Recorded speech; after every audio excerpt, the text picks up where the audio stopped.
No te quedes fuera. Aprende sobre fenómenos naturales, sus riesgos y planificación territorial. Cada martes y viernes a las 11 de la mañana con Cristian Farías en divoxradio.com. Bueno, ya estamos de regreso en este nuevo capítulo de Legal Lab y como lo señaló hace unos minutos Pablo, hoy tenemos una gran invitada, una emprendedora nacional que ya ha recorrido bastante camino en el tema de emprendimiento, ingeniera industrial en computación de formación, pero ya ha tenido dos emprendimientos bien interesantes, uno muy exitoso que es YouPlanner, vinculado a este mundo de EdTech, de educación en temas de tecnología, pero también nos gustaría conversar con ella también sobre otra iniciativa que ha desarrollado, que se llama Impactas Venture, que es este emprendimiento social que más adelante le vamos a preguntar a nuestra invitada, y también su experiencia como inversionista ángel. Así que le damos la bienvenida a Carolina Arce, ¿cómo estás? Bienvenida a Legal Lab. Hola, muchas gracias por invitarme, estoy muy contenta de estar hoy día con ustedes. No, gracias a ti por aceptar nuestra invitación, Carolina. Carolina también es directora, es miembro del directorio de KnowHub Chile, uno de los hubs de transferencia tecnológica. Y Carolina pregunta, mi primera pregunta tiene que ver precisamente con YouPlanner. ¿Cómo surgió la idea de YouPlanner y en qué está YouPlanner en estos momentos? Bueno, YouPlanner parte hace alrededor de unos 8 años, 6 años, 7 años. Nosotros teníamos la idea de hacer impacto en educación y tuvimos la posibilidad de darnos cuenta de una tremenda oportunidad que existía en temas de planificación académica en ese momento, planificación académica. Y muchas universidades nos dijeron que había un producto que no encontraban en el mundo. Y nosotros afortunadamente teníamos la forma de desarrollarlo. En ese minuto yo tenía, además era asociado a una software factory, entonces teníamos la posibilidad de hacer ese desarrollo. Y bueno, entonces partimos 5 socios muy apasionados por la educación, muy apasionados por la tecnología, con esta hipótesis de que este producto se requiere en Chile, se requiere en Latinoamérica y se requiere en el mundo. Y partimos desarrollando, la verdad es que parte siendo un producto muy complejo, porque estamos hablando de inteligencia artificial, algoritmos matemáticos, en complejidad de software es una complejidad alta. Entonces fue muy desafiante y afortunadamente en este camino nos acompañaron un par de universidades haciendo pilotos, con muchas ganas de que esto funcionara porque solucionaba un problema bien grande. Y bueno, y fue exitoso y a los 2 años, teniendo ya el producto, decidimos expandirnos por Latinoamérica, que también se ha hecho de manera muy exitosa. Hoy día estamos presentes en más de 80 universidades, en 16 países. Acabamos de recibir un premio súper importante de parte de Microsoft, que nos dio el premio global al impacto social, gracias a un tremendo proyecto que se hizo con el gobierno de Perú, con las universidades públicas de ese país. Carolina, ¿cómo estás? Ahora sí, me toca. Buenas tardes, qué gusto tenerte acá. Yo te quería preguntar por una quizás de las principales dudas que tienen los emprendedores cuando tienen que internacionalizar. ¿Cómo es ese proceso que hacen los fundadores para tomar la decisión, dar el primer paso? ¿Cuál sería tu recomendación? ¿Qué es en qué hay que fijarse? ¿Cuáles son los principales temas? ¿Y cuáles son quizás los temores que tú podrías decir son infundados, pero que muchos toman como trabas para internacionalizar o para hacer negocios para afuera? Fuimos al tiro al hueso. Es una súper buena pregunta. Cuando uno quiere internacionalizar, la verdad es que es un desafío bien grande y uno tiene muchas preguntas además. Entonces, primero decir que si el emprendimiento nace en un país que es pequeño, es decir, si no estamos en Estados Unidos, en México o en Brasil, la internacionalización es obligatoria. Hay que hacerlo. Entonces, la pregunta más bien es ¿cómo lo hago? No si lo hago o no, es ¿cómo lo hago? Dentro de las etapas, cuando uno crea una empresa, digamos tipo startup, hay una etapa que se llama Product Market Fit. Eso quiere decir, mi producto tiene sentido en este mercado, en este nuevo mercado. Entonces, esa etapa es relevante hacerla y uno lo puede hacer de manera barata, hacer pilotos, hacer convenios. Hay distintas formas dependiendo del tipo de software o tipo de producto, tipo de servicio que sea. Entonces, esa etapa es necesaria y Y por supuesto que aterrizar en otro país requiere que uno venda. O sea, lo más importante acá es vender. Algunos se preguntan, primero busco un inversionista, ¿qué hago? Y yo recomendaría fuertemente que el aterrizaje sea muy en torno a las ventas, porque los clientes dan un feedback súper adecuado de justamente este product market fit. Los primeros que compran, uno tiene a veces que hacer ciertos cambios para acomodar el producto a ese mercado, y esos primeros clientes son al final súper importantes en el paso de internacionalización. Y adicionalmente quiero darles un dato, porque hay muchas personas que piensan que requiere, no sé, instalar una oficina en otro país con un montón de personas contratadas y una operación grande que obviamente uno la ve en términos de inversión y son importantes. No necesariamente se puede hacer así. Antes uno podía viajar por negocios, hoy día una de las cosas positivas producto de la pandemia es que nos ha regalado el trabajo remoto global. Y el trabajo remoto global nos permite hacer negocios desde el lugar donde estemos hacia cualquier parte. Entonces la internacionalización puede ser hecha desde el escritorio del emprendedor, desde su casa, y su casa puede estar en la playa, puede estar en el sur, puede estar en cualquier parte. Bueno, y Chile, si el emprendimiento es chileno, es muy bueno porque Chile tiene convenios con muchos países. Eso significa que uno puede facturar sin problemas, no tiene temas de doble tributación, entonces súper fácil facturar. Los clientes hoy día en este mundo totalmente globalizado están súper acostumbrados a trabajar con empresas de otros países, entonces los pagos son relativamente sencillos. Entonces se puede hacer de una manera barata y rápida, sin incluso pisar un pie en el otro país. Nuestro programa tiene un foco importante en educar también a los auditores, y de hecho el tema de la internacionalización, bueno, con Pablo ambos somos abogados, y es un tema que siempre nos preguntan. Antes recuerdo que era un criterio siempre de tema de impuestos, donde se pagara menos impuestos, pero tú diste elementos bien interesantes respecto a qué elementos considerar para internacionalizarse. Muchos emprendimientos chilenos buscan internacionalizarse en México, buscan cómo escalar hacia México, y tú tienes una experiencia tremenda en México. Yo sé que ahora ya no estás viviendo en México, sino que en Estados Unidos, pero estuviste muchos años en México. ¿Cómo ves tú el escalamiento o el soft landing de emprendimientos chilenos en México?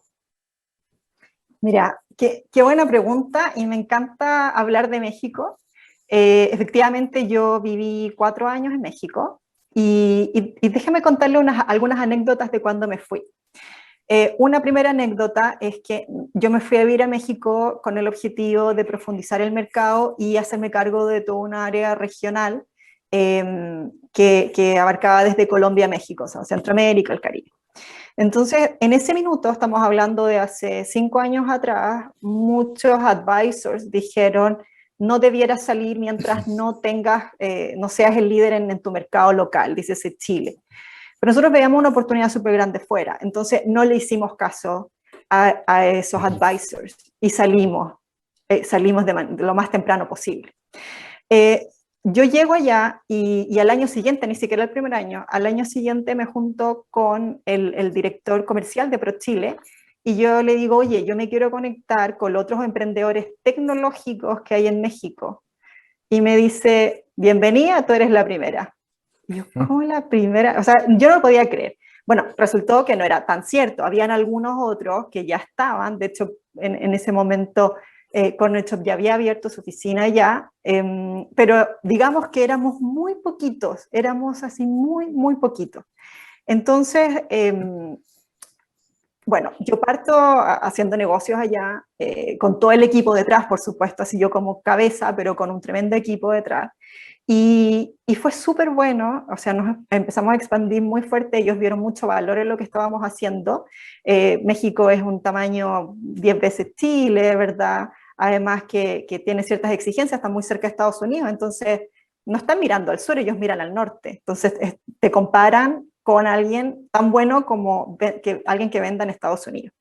Y bueno, la pregunta era espérame, me perdí un poco con esto. No, Ya. en línea, la internacionalización precisamente de emprendimientos chilenos que ven a México como un gran potencial y que nos contarás tú un poquito más de esa experiencia. Exacto, entonces la anécdota era, yo llegué, habíamos muy poquitos. Entonces, yo dije, más gente tiene que saber esto, si México es un tremendo mercado, además los mexicanos nos reciben con los brazos abiertos, son además divertidos, un lugar increíble para vivir, o sea, ¿por qué no hay más chilenos acá? Y los negocios son súper buenos. Entonces yo empecé a llamar gente y decirle, oye, aquí hay oportunidades, aquí hay oportunidades. Hay gente que me decía, viste que se arman estos viajes de negocio, personas que van a explorar, entonces me llamaban, yo me juntaba y yo a todos les decía lo mismo. Es que dejen de venir por negocios, vengan, instálense acá, abran una oficina, contraten a alguien acá, busquen la manera, vénganse. Y lo bonito bueno, yo fui embajadora y obviamente muchos otros llegaron por otros caminos, y es que hoy día hay un número importante de chilenos en México. Nosotros tenemos un grupo en WhatsApp, de hecho les paso el dato a cualquier emprendedor que esté pensando en irse a México o ya esté en México, que me contacte porque los podemos agregar. Entonces hay un grupo y el grupo ha ido creciendo y cada año crece, y obviamente ese crecimiento se ve reflejado también en el nivel de inversión que reciben, en el reconocimiento, y entonces yo me siento súper contenta de esa experiencia porque creo que de alguna manera también mostró un camino a otros emprendimientos de que es posible, y es totalmente posible. Yo les puedo contar un proyecto del que estoy súper orgullosa en México, que nosotros trabajamos con el gobierno de México en un proyecto de muy alto impacto, que tiene que ver con la cobertura. México tiene una problemática de que no todas las personas que quieren ir a la universidad lo pueden hacer. Y eso es un drama, ¿verdad? Es una tragedia. Y entonces las universidades públicas, que ya son gratuitas, se preguntaban, ¿y cómo ampliamos esa cobertura sin tener presupuesto? Y entonces nosotros trabajamos con universidades muy grandes de allá, con nuestra plataforma inteligente que podía, ¿verdad?, cambiar la forma en que venían haciendo las cosas con esta inteligencia artificial, con estos algoritmos, y darles la oportunidad a que pudieran ampliar la cobertura. Como resultado, más de 4.500 estudiantes ingresaron, esto fue hace 2 años atrás, 4.500 estudiantes, o sea, para que se haga una idea, la Católica debe tener 20.000, o sea, es como un cuarto de la Católica, es enorme. Y por ahí nos decían, nunca había pasado que una empresa extranjera trabajara en un proyecto así de estratégico para el gobierno. Entonces, es posible, en verdad es posible. Cuando uno agrega valor, cuando uno cree en lo que uno hace, es posible. Oye, Carolina, y bueno, vamos a ir a una pregunta que yo creo que le va a servir a muchos emprendedores. Imagínate que tuvieras que volver al pasado y darte un consejo cuando tú recién estuvieras llegando a México. ¿Qué le dirías a Carolina Arce de hace 5 o 6 años atrás? ¿O qué le dirías a los emprendedores chilenos? Tengan cuidado con esto, no se preocupen de esto, o por el contrario, preocúpense de tales o cuales temas. ¿Qué podrías decirle o darles como recomendación? ¿Cuáles son los principales desafíos, por así decirlo? Porque nos contaste de una historia que nos parece más que admirable, pero mucha gente dice, chuta, ¿y cómo lo hizo?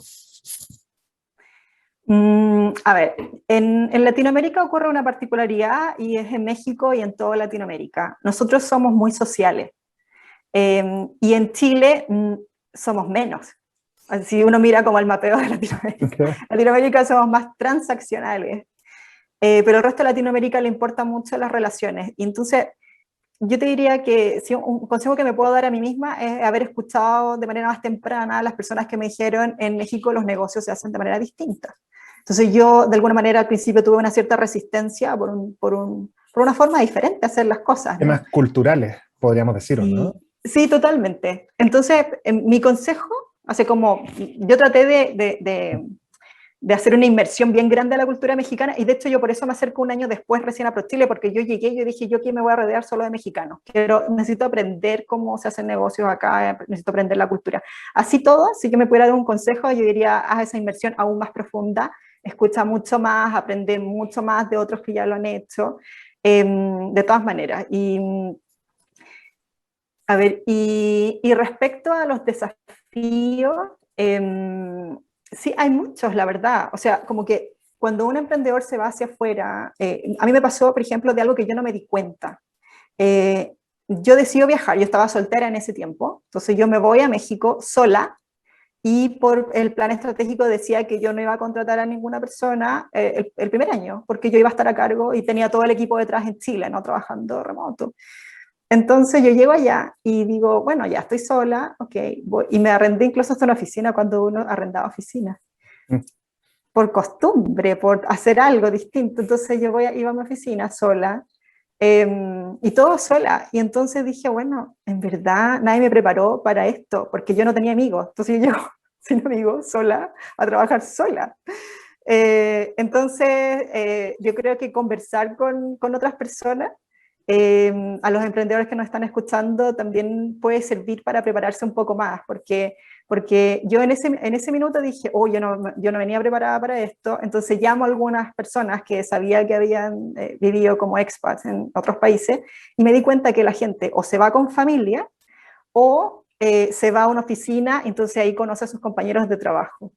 Entonces, bueno, ese tipo de cosas pasan, así es como un poco imposible ponerse en todas las circunstancias, pero yo diría conversar con expats, ni siquiera emprendedores, o sea, expats, personas que se fueran afuera a vivir, y aprender de ellos y tratar de vivir una inmersión profunda en la cultura a la cual llegan. Perfecto. Oye, Carolina, se nos pasó volando el primer bloque. Vamos a ir a una pausa comercial y seguimos con tu experiencia como emprendedora y vamos a ver tus otros proyectos también. Así que, por favor, queden en sintonía, que después de una breve pausa musical volvemos de lleno con Carolina Arce de YouPlanner aquí en Legal Lab. Descubramos los beneficios y retos de la tecnología en el aprendizaje.